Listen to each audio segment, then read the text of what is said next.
Bonjour à tous, aujourd'hui je me trouve non pas devant la statue de Lénine mais devant la statue de je ne sais pas qui, statue qui se trouve dans le jardin botanique de Hanoï. Ce jardin a été créé par les Français en 1890, mais si vous êtes ici seulement pour 2 ou 3 jours, vous pouvez passer, il n'y a vraiment pas grand chose à voir. À moins d'être spécialiste de la botanique, ça peut peut-être vous intéresser, sinon il n'y a que 2 ou 3 volières, une cage avec des singes, bon c'est pas très joyeux. Mais ce n'est pas le sujet de cette vidéo. Cette vidéo est en effet la première d'une nouvelle série consacrée non pas à la van life comme les précédentes, mais à ma vie d'expatrié ici au Vietnam. J'espère ainsi vous faire découvrir ce très beau pays d'Asie du Sud-Est, ses chaleureux habitants, mais aussi les francophones qui vivent comme moi au Vietnam. Mais commençons par le commencement, c'est-à-dire la dernière étape de ce passage de mon ancienne vie à ma nouvelle vie, puisqu'il a bien fallu arriver jusqu'ici. Dans la vidéo précédente, vous avez vu que j'avais dû retourner en République tchèque, laisser en dépôt-vente le fourgon aménagé dans lequel j'ai vécu l'année dernière. J'ai donc pris un billet Prague-Hanoï. Malheureusement, depuis la pandémie de Covid, le prix des billets d'avion entre l'Europe et l'Asie du Sud-Est a beaucoup augmenté. Aujourd'hui, il faut bien compter entre 900 et 1200 € pour un aller-retour entre l'Europe et le Vietnam. Mais comme en plus j'ai dû prendre un billet à la dernière minute, puisque j'ai dû attendre d'obtenir mon visa de travail avant de l'acheter, et qui plus est un aller simple, je n'ai pas eu trop le choix quant à l'itinéraire. Prague, Dubaï, Saigon, Hanoï.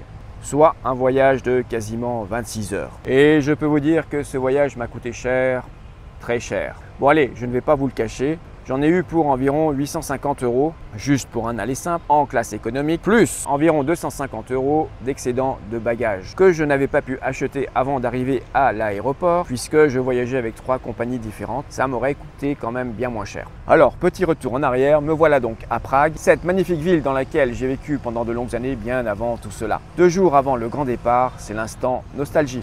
Ceux qui sont déjà venus ici reconnaîtront l'endroit, c'est le célèbre pont Charles à Prague. Donc rassurez-vous, je ne vais pas vous faire la visite de Prague. Pourquoi je suis là? Eh bien, hier, j'ai laissé le fourgon. C'était le dernier jour de la van life. C'est à peu près 150 km de Prague, il y a l'aménageur du fourgon. Donc je lui ai laissé en dépôt-vente. Donc il va un peu le remettre en état, tout nettoyer et tout. Donc là, j'ai 2 jours pour me reposer et j'avais quelques affaires à régler encore avec les banques ou des petites choses administratives. Donc voilà, je ne vais pas vous en montrer plus de Prague, c'est pas le but de ma visite. Je vais retourner me reposer parce que j'ai voyagé pendant 2 jours et les 2 jours qui ont précédé, j'ai dû tout nettoyer. Le fourgon, ça a été tout trié. Bon bah voilà, c'est parti pour ma dernière nuit en Europe. J'ai trouvé une chambre sur Airbnb, je vous montre ça. Rien de spécial, il y a les toilettes, salle de bain à l'étage. Ce qu'il faut savoir sur Airbnb à Prague, je pense que la mairie de Prague a plus ou moins interdit. En tout cas, ce ne sont plus que des professionnels qui font ça. Parce qu'il faut que ce soit mis aux normes des hôtels. C'est le même statut que les hôtels. Donc ici, par exemple, c'est un appartement qui a été transformé. Il y a 8 chambres, 2 salles de bain et une cuisine. Demain, je suis obligé de partir à 11h. Je vais attendre toute l'après-midi à l'aéroport puisque le vol est à 9h. C'est ma dernière nuit tranquille. Je pense que je vais bien dormir parce que demain, à Dubaï, la nuit va être courte. Bon, en tout cas, c'est sans regret que je quitte ce pays. J'ai passé une grande partie de ma vie et je pense que dans quelques temps, une fois que je serai au Vietnam, je pourrai de nouveau penser à tous les bons côtés, tous les bons moments que j'ai vécu ici. Bien sûr, beaucoup plus de bons moments que de mauvais moments. J'ai absolument hâte de quitter ce pays. Et je vous le confirme, mettre de la distance avec le passé, ça marche. Depuis que je suis ici à plusieurs milliers de kilomètres de tous ces mauvais souvenirs, eh bien ils ne viennent plus me hanter, une nouvelle vie quoi. Donc j'espère que demain tout va bien se passer, évidemment avec les bagages que j'ai, ça va être un taxi pour l'aéroport. Et on va voir combien je vais payer. Là je vais encore refaire mes bagages, voir si je peux pas encore jeter des choses, des vieux vêtements pour pas dépasser les 30 kilos. Mais bon, pour un déménagement, 30 kilos, on va voir. Donc demain, je vous montrerai l'aéroport de Prague. Je crois que je vais avoir le temps de tourner quelques images. Mais revenons donc à ce fameux voyage. Arrive enfin le grand jour, le jour du départ. Me voilà donc à l'aéroport de Prague, il est 13h. L'enregistrement des bagages commence à 18h20, autrement dit 5 heures à attendre dans la zone des départs avec mes bagages. Je les ai fait emballer, comme il y a 2 transferts, un à Dubaï et un à Ho Chi Minh Ville. Alors c'est 10 € le plastique, donc 2 fois 10 €. Ça, je l'emmène en cabine, c'est mon appareil photo. Ça, je l'emmène en cabine aussi, c'est mon sac. J'ai pesé et exactement, j'ai une toute petite balance portable, on soulève la valise, elle est bah, c'est exactement, elle est vraiment très précise. 36 kg, j'ai droit à 30 kg, donc je me suis un peu renseigné, pas de problème. Pour acheter des kilos supplémentaires, mais donc il va falloir attendre l'enregistrement. Si vous venez à Prague, à l'aéroport, pour les taxis, il y a deux compagnies, je pense en général, qui sont peut-être un peu moins chères, avec des applications, c'est Uber évidemment, qui fonctionne à Prague, et l'autre c'est Bolt, qui est un peu moins cher. En fait, pour venir ici, ça m'a pas coûté cher, ça m'a coûté 10 € parce que c'était la première fois que j'utilisais Bolt, il y avait une réduction de 50%, sinon ça coûte 20 € le taxi. Moi j'étais obligé parce que là au total j'ai 40 kg de bagages, donc c'était impossible vraiment de prendre les transports en commun. Non, évidemment le moins cher, il y a les transports en commun depuis l'aéroport de Prague, vous achetez un ticket 1h30, ça vous coûte 40 couronnes, c'est-à-dire avec ça vous allez de l'aéroport au centre, il y a un bus qui vous emmène jusqu'au métro, donc pas la peine de prendre du taxi si vous n'avez pas trop de bagages. Heureusement, pour rendre l'attente plus agréable dans les aéroports, j'ai une carte de paiement Visa un peu spéciale qui me permet d'entrer gratuitement dans les salons. Comment obtenir une telle carte et combien ça coûte? Ça dépend de l'émetteur, que ce soit une banque ou une bourse d'échange de crypto-monnaies par exemple. Si vous voyagez beaucoup en avion, je ne peux que vous conseiller de faire l'acquisition d'une telle carte. Voilà pourquoi. Me voilà toujours à l'aéroport de Prague, 7 heures que je suis ici à peu près. J'ai une carte qui me permet d'entrer dans les salons. Je vais vous montrer à quoi ça ressemble. C'est là où je vais me reposer. Là où je vais prendre une bière. Là où il y a à manger. Mais bon, comme j'ai déjà mangé, je n'ai pas faim. Et bien sûr, dans les salons, c'est boisson volonté. Donc je vais boire ma ou mes dernières bières. Check. Ce qui va beaucoup me manquer, je vous dis, comme on dit ici, Nazdravi, santé. On atterrit il y a 1 heure, il est 4 heures en Europe, donc 6 heures à Dubaï, au salon, avec petit déjeuner évidemment. Et enfin, après plus d'une journée de voyage, après avoir attrapé à Saigon de justesse ma correspondance pour Hanoï, même si les deux terminaux sont l'un à côté de l'autre, 2 heures pour une correspondance, c'est quand même un peu juste. Bref, après tout cela, je peux enfin goûter au plaisir de la table vietnamienne. Hanoï Beer, la bière d'Hanoï. Vous devinez où je suis, je vois à la vôtre. Pas mal, pas mal. Je me repose un peu, je viens juste d'arriver dans un restaurant. J'ai pris un gros menu, il y a 4-5 € le menu le plus cher. Voilà tout ce que j'ai. Donc voilà, vous assistez à mon premier repas ici au Vietnam, à Hanoï. Je suis arrivé dans la nuit. Je vais me ridiculiser, à minuit exactement, après un très long voyage. C'est absolument délicieux. Je sais pas si c'est du poulet. Bon, en fait, c'était pas du poulet, c'était du porc. Il s'agit de l'un de mes plats vietnamiens préférés, le bun cha nem. Bun, c'est un type de nouille de riz un peu fermentée. Cha désigne le porc grillé au barbecue dans un bouillon de poisson. Et enfin, nem qui veut dire nem. Bun cha nem. Je referme cette parenthèse et je reviendrai sur la gastronomie vietnamienne dans une prochaine vidéo. Mais pour l'instant, revenons à ces premières impressions. Jusque-là, tout s'est bien passé. Quand je suis arrivé tard, j'ai pris un hôtel à 15 € juste à côté de l'aéroport. Les prix des hôtels sont ridicules ici à Hanoï. Et ce matin, à 11 h, le chauffeur donc, de mon employeur m'a emmené là où j'avais réservé pour un mois sur un Airbnb pour plus de 300 €. C'est bouillant. Sauf qu'en arrivant sur place, eh bien, ils ont dit, la dame qui était là, que le propriétaire ne faisait plus ça, ne louait plus. Donc j'avais payé 300 ou 400 € pour un mois. Je me retrouve sans rien. Donc, genre, je me suis trouvé un hôtel que je voulais vous montrer qui est bien pour 21 € la nuit. Vu le standard de l'hôtel, je trouve que c'est bien. Et puis demain, j'ai trouvé un autre Airbnb. Cette fois, je suis sûr qu'il y aura quelqu'un parce que j'ai pris la précaution de lire les commentaires cette fois, chose que j'ai pas fait avant. Et j'ai déjà correspondu avec la propriétaire qui m'attendra demain matin. Donc là, j'ai réservé pour un mois, un endroit qui me paraît pas mal. Alors mes premières impressions, c'est pas la première fois que je suis au Vietnam, ça colle un peu. Maintenant il y a la différence, moi la dernière fois c'était il y a 15 ans, maintenant c'est internet pour se déplacer. Il y a des applications du genre Uber, celle que j'utilise s'appelle Grab. On peut choisir si on veut se déplacer en scooter ou en voiture. Le scooter me coûte 3 fois rien. Mais il faut avoir une air solide, je vais m'acheter un casque, ils vous donnent quand même un casque qui sert absolument à rien. Et on serre les fesses. Ma première expérience c'était ce matin, j'ai dû retourner de l'hôtel au terminal de l'aéroport. Le scooter a pris l'autoroute à contresens. Donc j'avais hâte d'arriver, mais je suis arrivé.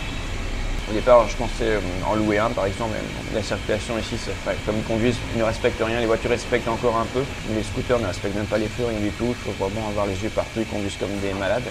Bien sûr, je montrerai ça à l'occasion. Pour régler tout ça, il faut avoir internet absolument dans son téléphone, il faut avoir une SIM carte locale, sinon pour utiliser tous ces services, vous ne pouvez pas. Donc j'en ai acheté une hier soir en arrivant à l'aéroport, qui ne marchait pas évidemment. J'y suis retourné ce matin, c'est pour ça que j'y suis retourné d'ailleurs, après l'hôtel avant que le chauffeur vienne me chercher. Elle a mis 20 minutes après plusieurs numéros pour pouvoir que faire que ça marche. Mais bon, le prix est assez ridicule, Internet ne coûte vraiment pas cher, donc si vous venez au Vietnam, prenez vraiment une carte locale à l'aéroport, surtout faites-le à l'aéroport parce que les gens ont l'habitude de vous l'activer.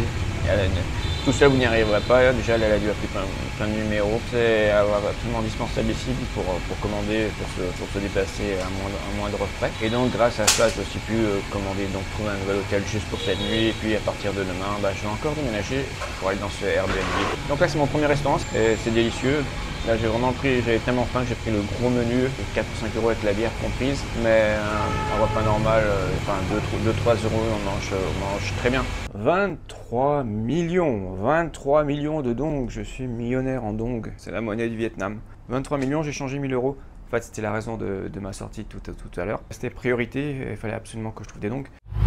Petite pause pour vous donner quelques conseils sur la meilleure manière de changer de l'argent au Vietnam. Si vous avez des espèces, vous trouverez le meilleur taux de change dans les bijouteries, qui sont en fait des bureaux de change déguisés en bijouterie. Dans ce cas, préférez les coupures de 50 €, même si en général les billets de 20 € et de 100 € sont acceptés. Mais surtout, le plus important, c'est que les billets doivent tous être en bon état. Deuxième option, la carte de paiement. Pour éviter des frais trop élevés comme ceux que facturent les banques, je vous recommande vivement de faire l'acquisition avant votre départ d'une carte de paiement de type Wise ou Revolut. Vous pourrez payer les taxis Grab ou tout simplement retirer de l'argent dans les distributeurs et dans ce dernier cas, vous ne payerez qu'une petite commission au propriétaire du distributeur, mais ça reste raisonnable. Avec un inconvénient de taille quand même, une limite de 2 à 5 millions de dongs par retrait, soit entre 75 et 200 €. Mais c'est plus souvent 75 €. Si vous aurez besoin de retirer une très grosse somme, vous devrez donc vous y prendre à plusieurs reprises. Et maintenant, retour sur mon premier achat, mais aussi sur mon deuxième, qui pourrait aussi être le vôtre. Et pour commencer à faire mes achats, donc c'était pour manger. Là, il est 7 h, j'avais faim, mais pas trop, parce que j'ai mangé assez tard cet après-midi. Ce que j'ai mangé, ce que j'ai déjà montré avant, c'était vraiment le plat classique vietnamien qu'on trouve aussi en Europe, mais bien meilleur ici. C'était très bon. Et là, mais je voulais juste un petit truc, et puis il n'y avait pas grand-chose.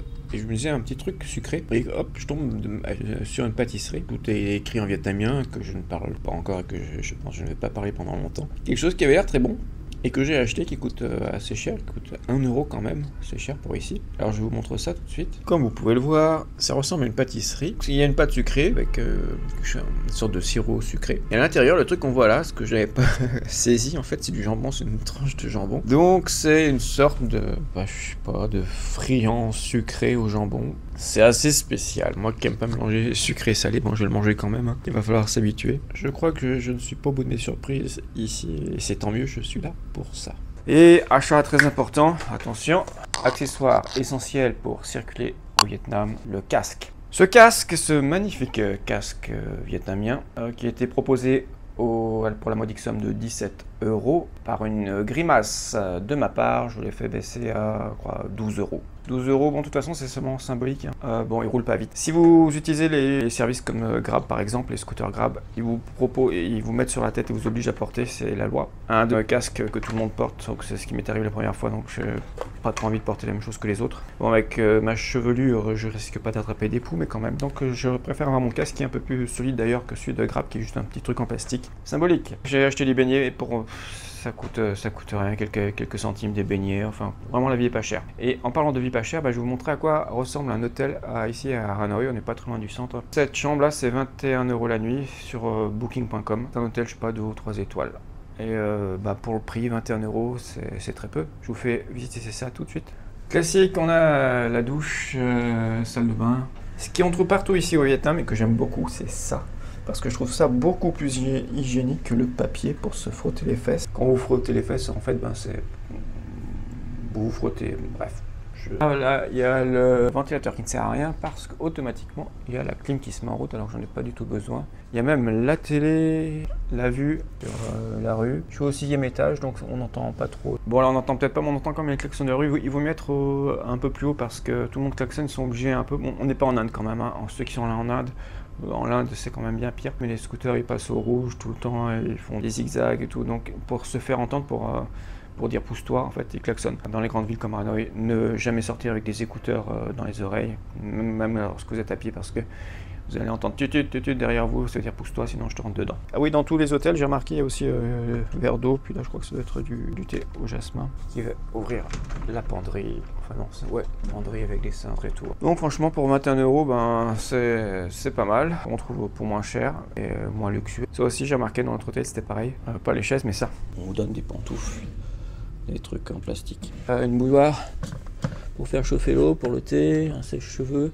qui va pas m'être très utile. Bilan de cette première journée à Hanoï, fatigant. La dernière fois que j'étais, c'était il y a 15 ans, ça a un peu changé. Ce qui a changé, c'est Internet qui change beaucoup. Et en parlant d'Internet, dans tous les hôtels, dans tous les restaurants, partout, vous avez le Wi-Fi. Mais c'est quand même mieux d'avoir une carte parce que pour s'orienter, pour avoir Google Maps ou des informations, quand vous êtes dans la rue, vous n'aurez pas de Wi-Fi. Donc c'est pour ça qu'il vaut mieux quand même avoir une carte locale. Mais si vous êtes en voyage organisé, évidemment, c'est pas la peine. C'est juste pour lire vos mails le soir ou dire bonjour à la famille. Vraiment, tous les hôtels, tous les restaurants, il y a le Wi-Fi. Donc, nuit dans un deuxième hôtel et demain, je redéménage. Et en attendant, je crois que là, je me repose.